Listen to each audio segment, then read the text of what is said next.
विष्णु, तुम्हारे भक्त प्रहलाद ने मुझसे मेरे पुत्र तो छीन लिए, पर उसे ज्ञात नहीं कि मैं अपनी हार तो स्वीकार कर सकता हूं, पर उसे भूल नहीं सकता। तुम देखना कि विरोचन अपने अधिकारों का प्रयोग किस प्रकार करता है। प्रहलाद ने जिस प्रकार मेरे पुत्रों से मुझे पराजित करवाया, ठीक उसी प्रकार अब मैं भी उसी के पुत्रों से उसे पराजित करूंगा। इसके लिए मैंने 30 वर्षों तक प्रतीक्षा की है।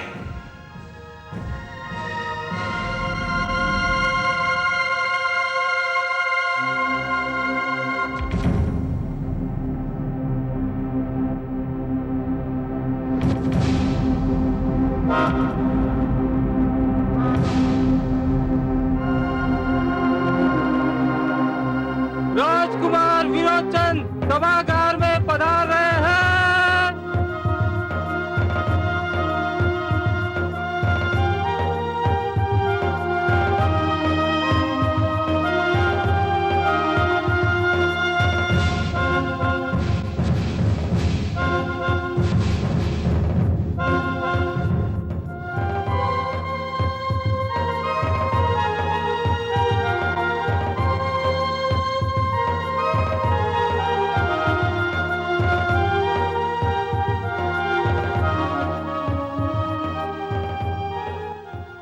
असुर लोक के सामंतों, असुर लोक के प्रियजनों, जब सूर्य नहीं रहता तो प्रकृति आकाश में चंद्रमा को सजा देती है। प्रकृति ने यह नियम इसलिए बनाया है ताकि सृष्टि में सदा उजाला रहे। कुछ ऐसी ही दशा राज्य की भी होती है। राज्य में सदैव न्याय और सुव्यवस्था का उजाला बना रहना चाहिए। यदि किसी कारणवश राज्य में राजा ना हो तो भी न्याय और प्रशासन में विघ्न नहीं पड़ना चाहिए। युवराज नियुक्त करने का नियम इसी उद्देश्य से बनाया गया है। और आज वो शुभ अवसर आ ही गया है जब मैं अपने सिंहासन को एक उत्तराधिकारी और अपनी प्रजा को एक युवराज दूं। पुत्र पिता की छवि होता है, युवराज राजा की परछाई होता है। मैं आज आप सबके समक्ष आप सबको साक्षी बनाकर अपने ज्येष्ठ पुत्र विरोचन को अपने सिंहासन का उत्तराधिकारी और आपका युवराज घोषित करता हूं। युवराज विरोचन की जय! युवराज विरोचन की जय! युवराज विरोचन की जय! युवराज विरोचन की जय! युवराज विरोचन की जय! ओम रत्नै कल्पितमासनं विमजलै स्नानं च दिव्याम्बरां नानारत्न विभूषितां भगवदा मोदाङ्कितं चन्दनं जाति चम्पकबिल्वपत्रचचितं पुष्पं च धूपं तदा दीपं देवदयानिधे पशुपते अलकल्पितं पूर्णां सौवर्णे मणिकण्डितरत्नचित्ते पात्रे दुतं पायसं स्वम्। ॐ स्वस्ति न इन्द्रो बृहस्पतिः स्वस्ति न पूषा विश्वेदेवाः स्वस्ति नः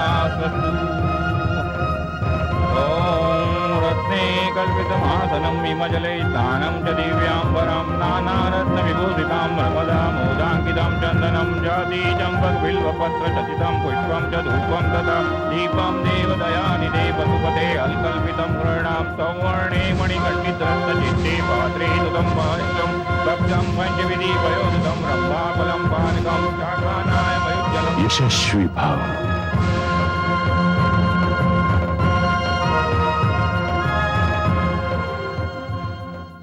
तेजस्वी भव।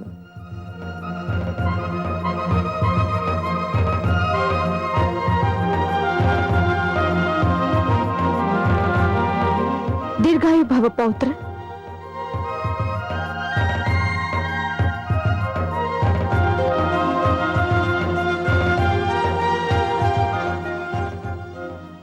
मुझे अपने पदचिन्हों पर चलने का आशीर्वाद दीजिए महाराज।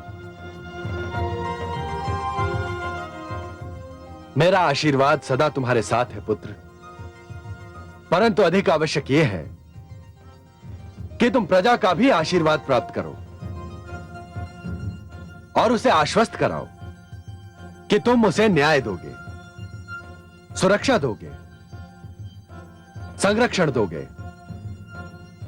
तुम सदैव उसके सुख, समृद्धि और कल्याण की सोचोगे। यशस्वी भव पुत्र।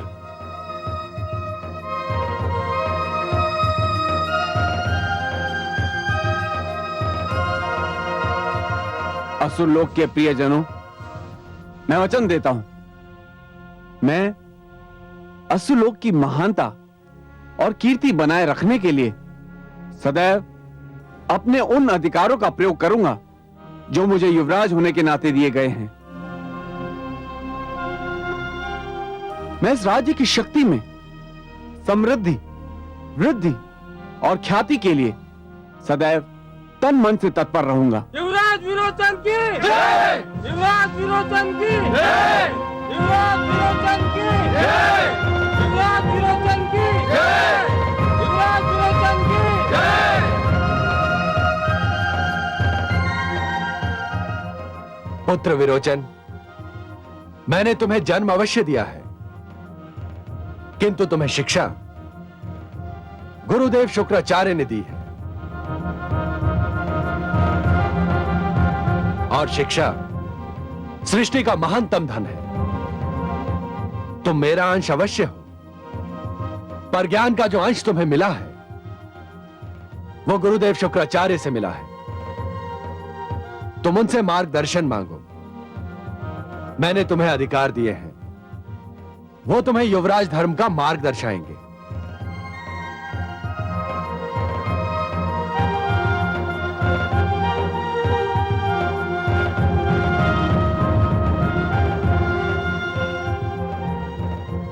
हे महान गुरु, हे विद्या मूर्ति, हे ज्ञान और नीति के महानतम ज्ञाता, मेरा मार्गदर्शन कीजिए और मुझे बताइए कि मैं अपने युवराज जीवन का शुभारंभ किस प्रकार करूं। प्रिय शिष्य, तुम आखेट से अपने इस नए पद का शुभारंभ करो। आखेट से? हे गुरुदेव, इस महान पद का आरंभ एक ऐसी क्रिया से क्यों हो जिसका विशेष और प्रमुख अंग है हत्या? महाराज, आखेट राजाओं के गौरव का प्रमुख कारण है। आखेट राजाओं के अधिकार का मुख्य प्रतीक है। लक्ष्य साधना, शत्रु को घेरना, शत्रु को भयभीत करना आखेट के अंग है। आखेट युद्ध का अभ्यास होता है। युद्ध का एक छोटा सा रूप है। होता है गुरुदेव, अवश्य होता है, परंतु एक निर्दोष और असहाय पशु की हत्या भी आखेट का मुख्य अंग होता है। तो क्या हुआ महाराज? जीवा जीवस्य भोजनम, जीवी जीव का भोजन होता है। पशु भी तो एक दूसरे की हत्या करते हैं। जब उनमें दोष नहीं, तो आखेट में क्या दोष है? हे गुरुदेव, पशु एक दूसरे की हत्या करते हैं अपना आहार प्राप्त करने के लिए, परंतु आपने स्वयं कहा जीवा जीवस्य भोजनम।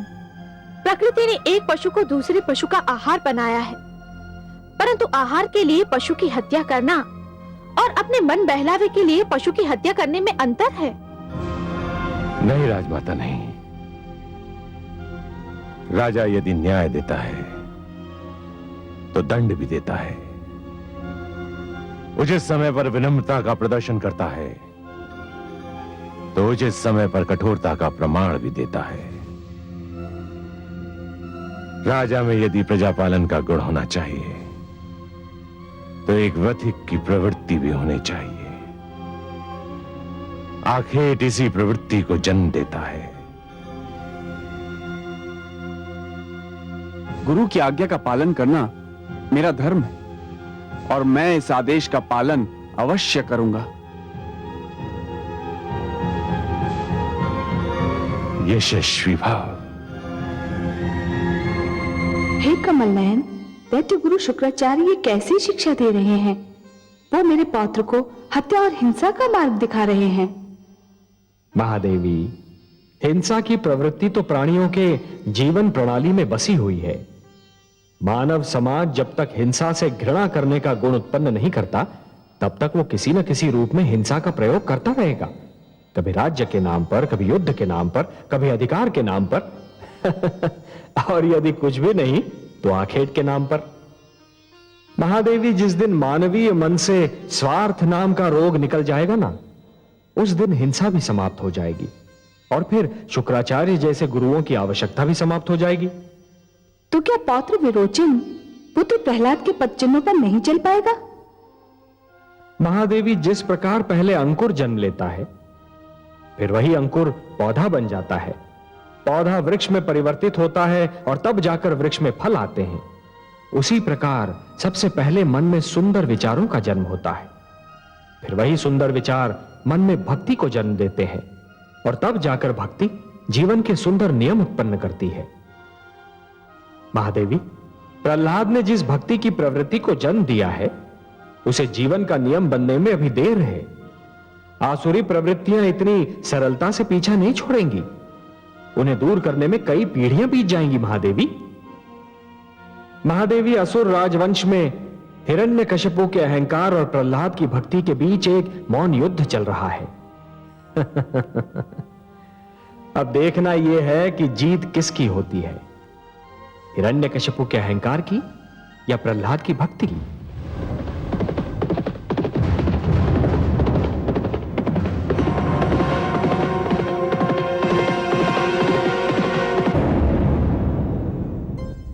स्वामी, आपको पुत्र विरोचन का आक्षेप पर जाना अच्छा नहीं लगा ना? प्रश्न अच्छा या बुरा लगने का नहीं है देवी। प्रश्न यह है कि कोई महान और दायित्व वाला पद प्राप्त करने के उपरांत प्राथमिकता किस कार्य को दी जाती है। मैं जानता हूं कि युवराज आखेट भी करते हैं, किंतु राजा केवल आखेट ही तो नहीं करते, राज्य और जीवन के हर क्षेत्र में भाग लेना पड़ता है उनको। मुझे अधिक प्रसन्नता होती यदि पुत्र विरोचन किसी और क्षेत्र से अपने अधिकारों का शुभारंभ करता, पर उसने आखेट को चुना। इसका कोई बहुत अधिक खेद भी नहीं है मुझको।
हे आदित्य, हे विष्णु, आपको कोटि कोटि धन्यवाद। आज मेरा पौत्र विरोचन युवराज बन गया है। एक स्त्री के लिए इससे बड़ा सौभाग्य और क्या हो सकता है कि वह अपने ही जीवन में अपने पुत्र को सिंहासन पर विराजमान और अपने पौत्र को युवराज बनते देख ले। आप धन्य है प्रभु, धन्य है आप।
पुत्र प्रहलाद, क्या हुआ माते?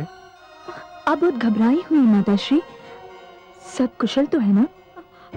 पुत्र, मैं पौत्र विरोचन के युवराज बनने पर भगवान आदित्य को धन्यवाद देने गई थी और मैंने एक भयंकर आंधी को उस ओर उठते देखा जिधर पौत्र विरोचन गया हुआ है।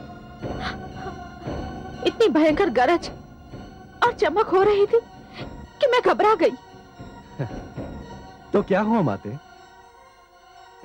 नहीं पुत्र, ये हंसने की बात नहीं है। मेरा मन बड़ा व्याकुल हो रहा है, कहीं मेरा पौत्र इस आंधी पानी में गिर न जाए। हे ईश्वर! आप दोनों अकारण ही चिंतित हो रही हैं। वो वीर है, बलवान है, इन विपदाओं का सरलता से सामना कर सकता है। और फिर युवराज को तो संकटों का सामना करने का अभ्यास भी होना चाहिए। नहीं पुत्र, यह कोई साधारण झंझावात नहीं दिखाई देता। मुझे बहुत घबराहट हो रही है। स्वामी, मेरा पुत्र किसी विपदा में न पड़ जाए। हाँ पुत्र, वह अकेला गया है। तुम उसकी सुरक्षा के लिए और सहायता के लिए कुछ सैनिकों को भेज दो। नहीं माते, यह उचित ना होगा। क्यों उचित न होगा? राज्य के साधनों का राजभवन के लोगों और राजकुमारों की सुरक्षा के लिए उपयोग करना अच्छी नीति नहीं है। यह विचित्र तर्क है तुम्हारा। तनिक धीरज धरकर सोचिए तो इस तर्क में कोई विचित्रता नहीं। यदि ऐसा किया गया तो सभी सामंतगण राज्य के सुरक्षा साधनों का प्रयोग अपनी सुरक्षा के लिए करना आरंभ कर देंगे। धीरे धीरे अपने चारों ओर सशस्त्र सुरक्षा रखना गौरव और सम्मान का प्रतीक बन जाएगा। इससे एक तो राज्य के राजकोष पर बोझ पड़ेगा और दूसरा राज्य और सामान्य नागरिकों की सुरक्षा की ओर से ध्यान हट जाएगा। सुरक्षा में घिरे हुए राज कर्मचारी प्रजा से दूर होते जाएंगे। परंतु स्वामी, इसका ये अर्थ तो नहीं कि राज परिवार को असुरक्षित छोड़ दिया जाए। राजा और शासक को अपनी सुरक्षा से अधिक प्रजा की सुरक्षा पर ध्यान देना चाहिए महारानी। परंतु विरोचन केवल युवराज ही तो नहीं, हमारा पौत्र भी तो है। अवश्य है। पुत्र का संरक्षक पिता होता है। मैं एक राजा के रूप में नहीं, एक पिता के रूप में भी उसकी रक्षा करना चाहता हूं। जब से आपने आंधी की बात कही, मैं स्वयं अपने पुत्र के लिए चिंतित हूं। मैं स्वयं उसकी सहायता करूंगा, परंतु इस कार्य के लिए राजा के अधिकारों का प्रयोग नहीं करूंगा। आप चिंतित ना हो महारानी, मैं स्वयं जा रहा हूं।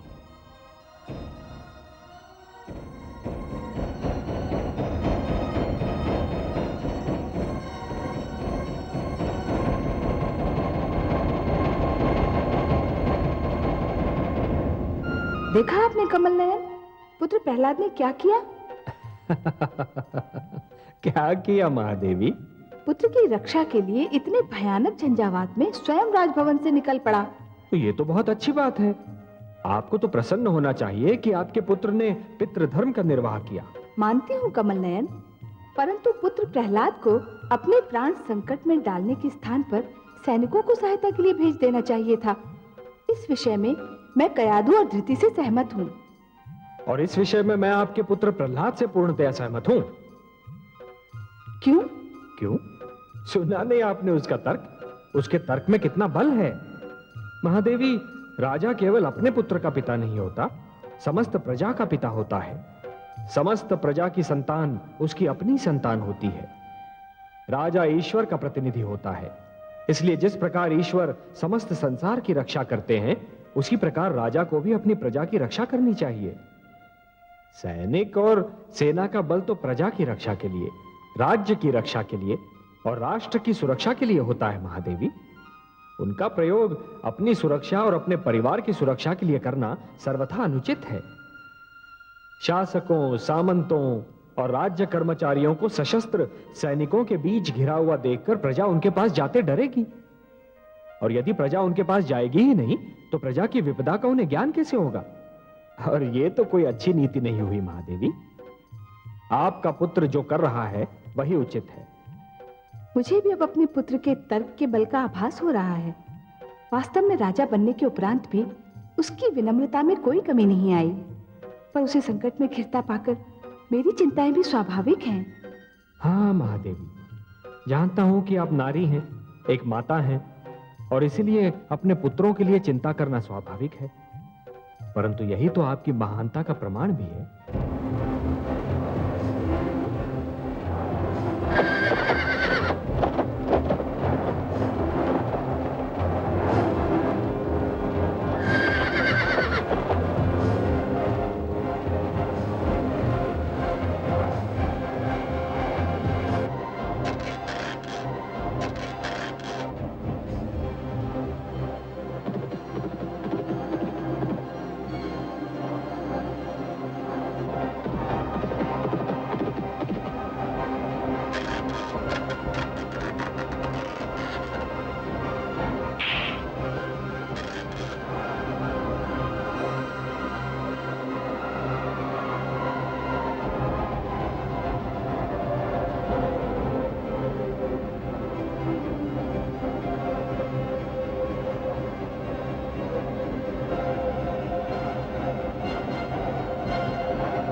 मित्र,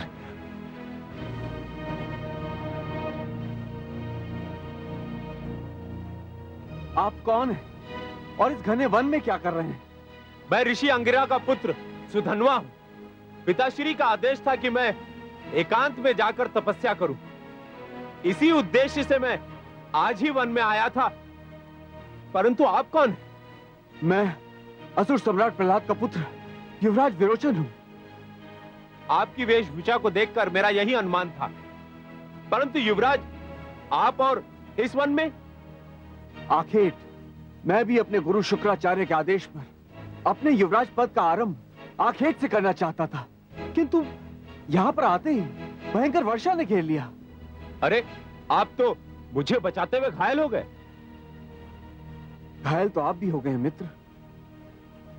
कैसा संयोग है, हम दोनों एक ही समय एक ही कारण से घायल हो गए। हमें यहां से निकलने का प्रयत्न करना चाहिए। हाँ, इस वन में रहने से संकट और भी बढ़ सकता है। हमें शीघ्र ही निकलना चाहिए।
ऋषिपुत्र, वो देखिए, वहां दूर एक कुटिया दिखाई दे रही है। इस वन के पास कुटिया होने का अर्थ यही लगता है कि किसी ऋषि की कुटिया है। चलो युवराज, लगता है भाग्य हमारा साथ दे रहा है। चलिए।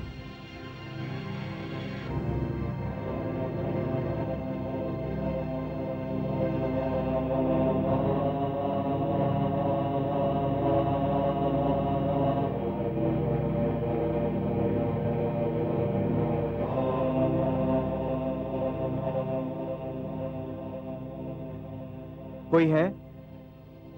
क्या इस कुटिया में कोई है? यदि कोई भीतर है तो हमारी सहायता करें।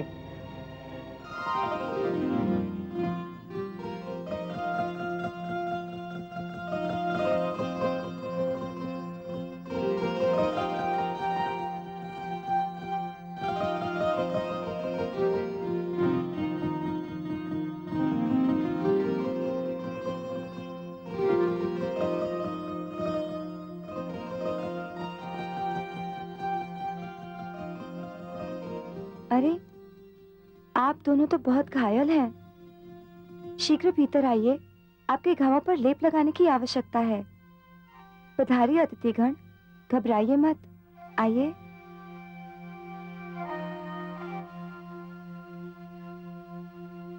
आप दोनों को अब कोई कष्ट नहीं होगा। मैं आपके घावों पर लगाने के लिए लेप ले आती हूँ। सुनिए, मुझे वन सुंदरी का अब तक परिचय प्राप्त नहीं हुआ। ये ऋषि वत्स की कुटिया है और मैं उनकी पुत्री दीपावली हूँ। दीपावली? मैं इस कुटिया से फूटने वाले प्रकाश को दूर से दीपक का प्रकाश समझ बैठा था, किंतु अब ज्ञात हुआ वो प्रकाश दीपक का नहीं था। तुम सिर से पांव तक प्रकाश ही प्रकाश हो।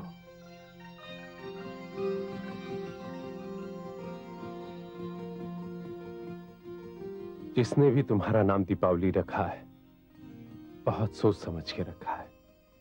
वास्तव में तुम जहां भी होगी वहां उजाला ही उजाला होगा। मुझे आप दोनों के घाव और पीड़ा की चिंता है और आप दोनों कविता कर रहे हैं। ठहरिए, मैं आपके लिए लेप ले आती हूँ।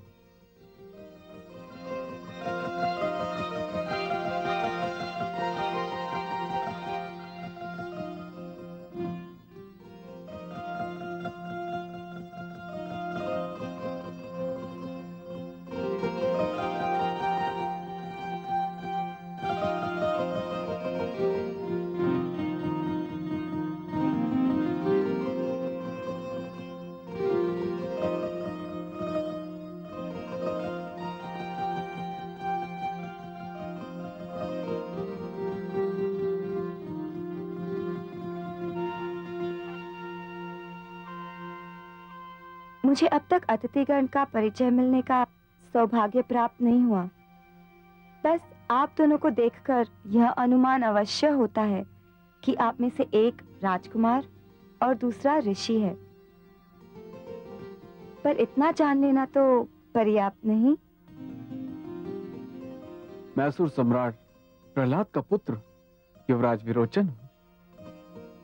मैं ऋषि अंगिरा का पुत्र सुधन्वा हूं। अरे, इतने महान व्यक्ति और मेरी इस कुटिया में! मैं तो कल्पना भी नहीं कर सकती थी कि महान विष्णु भक्त और सम्राट प्रहलाद के युवराज और महान योगी ऋषि अंगिरा के सुपुत्र एक साथ मेरी इस कुटिया में पधारेंगे। मुझे तो लगता है कि चंद्रमा और सूर्य दोनों एक साथ मेरी इस कुटिया में उतर आए हैं। मैं अपने भाग्य पर जितना गर्व करूं कम है। देवी, तुम्हारे पिताश्री कहाँ गए हैं? वे वशिष्ठ आश्रम गए हैं युवराज। जब उन्हें ज्ञात होगा कि आप दोनों इस कुटिया में पधारे थे और मुझे आपकी सेवा का अवसर मिला, तो वे भी बहुत प्रसन्न होंगे। पिताश्री को भी अधिक प्रसन्नता होगी जब उन्हें पता चलेगा कि मैं महान ऋषि वत्स के आश्रम हो आया हूं। परंतु आप इस कुटिया की ओर कैसे आ निकले युवराज? मैं वन में राह भटक गया था। तुम्हारी कुटिया के प्रकाश ने मेरा मार्गदर्शन किया और मेरा भाग्य मुझे यहां ले आया। मैंने भी दूर से जब इस कुटिया को देखा तो मुझे ऐसा लगा कि मेरे कष्ट का निवारण यहीं होगा।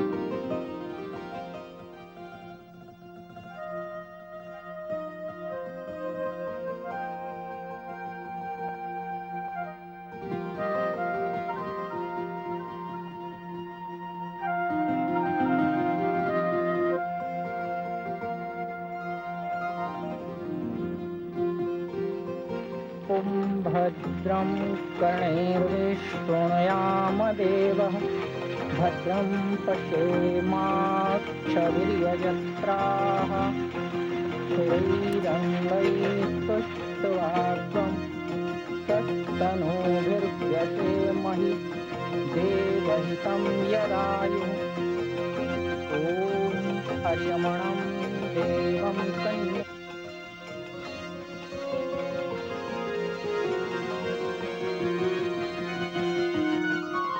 पीड़ा कम हुई युवराज? मैंने पूछा, कम हुई पीड़ा? पीड़ा? कौन सी पीड़ा? घाव की। इन घावों की पीड़ा तो न जाने कहां चली गई। एक नहीं, मीठी सी पीड़ा जाग उठी है, और ये पीड़ा कम ना हो तो ही अच्छा है। इस पीड़ा में एक विचित्र सा आनंद मिल रहा है।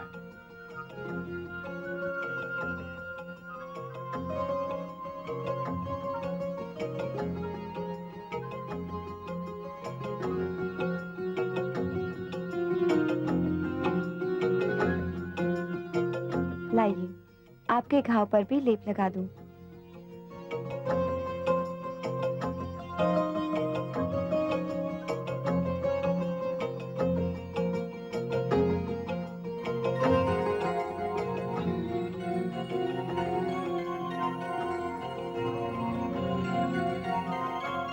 आयुष्मान अस्तु मे पतिरेधन्तां ज्ञातयो मम स्वाहा इदम् अर्यमणे चतुब्दं संवननं तदग्निर्मन्यतामिव स्वाहा इदमग्नये इदन्नमः। कैसे चांद से पुत्र वधु लाया है मेरा पुत्र। कल्याणमस्तु। हाँ देवी, अब तो हमारे आश्रम की शोभा और भी बढ़ जाएगी।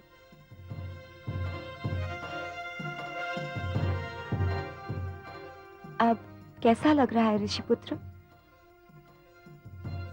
कहाँ खो गए थे आप? मैं पूछ रही थी अब घाव की क्या दशा है? तुम्हारे हाथों में न जाने कौन सा जादू है देवी। तुमने जैसे ही मेरे घाव को छुआ तो मुझे ऐसा लगा जैसे घाव कभी था ही नहीं। कितना कोमल था तुम्हारा स्पर्श। आप दोनों न जाने कब से भूखे प्यासे होंगे। मैं आपके लिए भोजन लाती हूँ।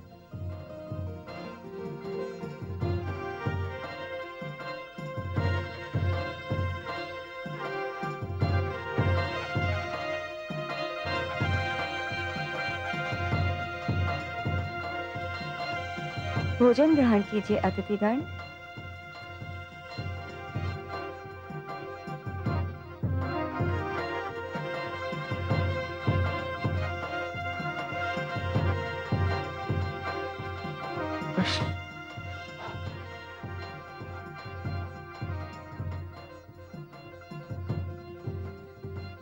अरे, आपकी उंगलियों में तो घाव है।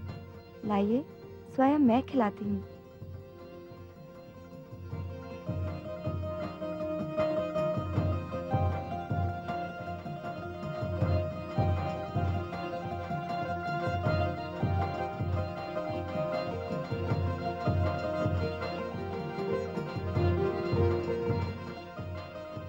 आप क्यों नहीं भोजन कर रहे ऋषिपुत्र? आपकी उंगलियों पर तो घाव नहीं। यही तो मैं भी सोच रहा हूं क्या? कि मेरी उंगलियां क्यों घायल नहीं है।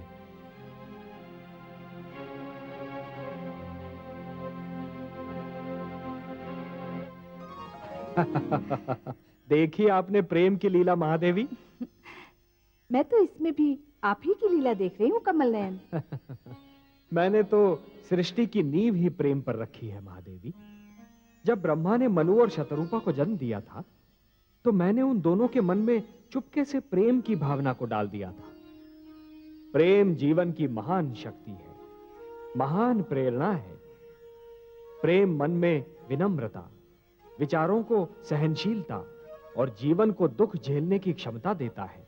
पर उस समय क्या होता है कमल नयन, जब एक ही दीपक पर दो पतंगे पागल हों और एक ही पुष्प के दो मतवाले हों? तब तो प्रेम कथा में रस और बढ़ जाता है महादेवी, और विवेक की कड़ी परीक्षा होती है।